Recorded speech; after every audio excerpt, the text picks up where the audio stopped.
लेकिन आपका क्या आकलन है सर? इस बार आरएसएस के बारे में ये कहा जा रहा है कि आरएसएस बीजेपी का बिल्कुल सहयोग जमीन पर नहीं कर रहा है। बीजेपी के जो कार्डर्स हैं, जो उनका कार्यकर्ता है, वो उसने भी अपने हाथ खींच लिए हैं।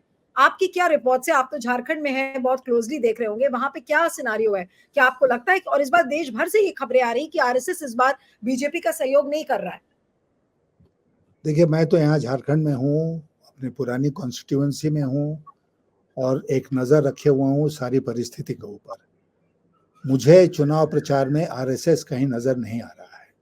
इसका मतलब इस चुनाव में आरएसएस ने हाथ खींच लिया है और आरएसएस मोदी जी का साथ नहीं दे रहा है, नंबर एक।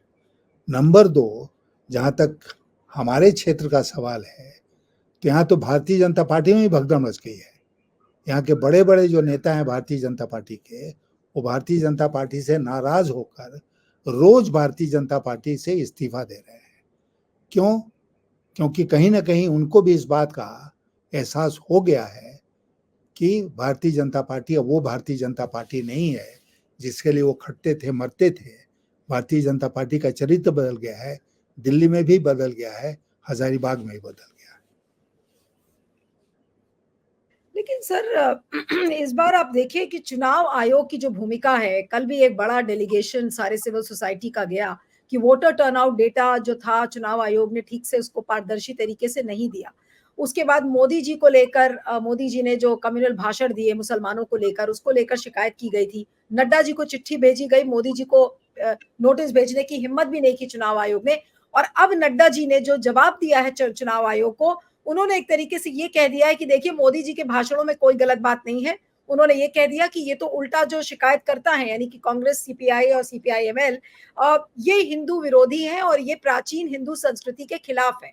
तो एक तरीके से वो, और उन्होंने ये भी कहा कि जो मोदी जी के भाषण है वो तथ्य पर आधारित है। अब वो कौन से तथ्यों की बात कर रहे हैं और ये इस तरीके का चुनाव आयोग को जवाब देना, ये क्या दर्शाता है नड्डा जी के बारे में? देखिए, चुनाव आयोग एक बिल्कुल ही लचर और कमजोर संस्था बन गई है। नोटिस उनको प्रधानमंत्री मोदी को भेजना चाहिए था ना, क्योंकि बयान तो प्रधानमंत्री मोदी ने दिया, लेकिन और खुलेआम दिया। आचार संहिता का सरेआम उन्होंने उल्लंघन किया, लेकिन उनको हिम्मत नहीं हो कि प्रधानमंत्री को नोटिस भेजे। उसके बल्कि उसके एवज में उन्होंने नड्डा जी को भेजा। नड्डा जी ने वो भाषण तो दिया नहीं था, तो नड्डा जी कहाँ से पिक्चर में आ गए? और नड्डा जी ने पूरी तरह जस्टिफाई करते हुए इस जवाब भेजा है इसको चुनाव आयोग को।